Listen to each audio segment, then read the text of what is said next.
एक वाटी मी mini soybean घेतलेली आहे बाउलमध्ये आणि गरम पाणी टाकून ना 10 मिनिटं भिजत ठेवली होती. 10 मिनिटांनी 2-3 पाण्याने चांगली स्वच्छ धुवून घेतली. इकडे पॅनमध्ये बारीक चिरलेला कांदा टाकलेला आहे मी.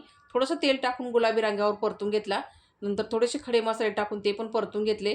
इथं पिकलेला टमाटर घेतलेला आहे बारीक कट करून मी, तो पण त्याच्यामध्ये टाकून सॉफ्ट होईपर्यंत परतून घेतला.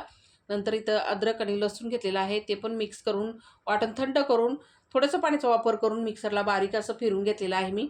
इथं मी कुकरमध्ये तेल गरम करून घेतले, 2 तेजपत्ते टाकलेले आहे. वाटलेलं वाटण टाकून मस्त असं परतून घेतलं.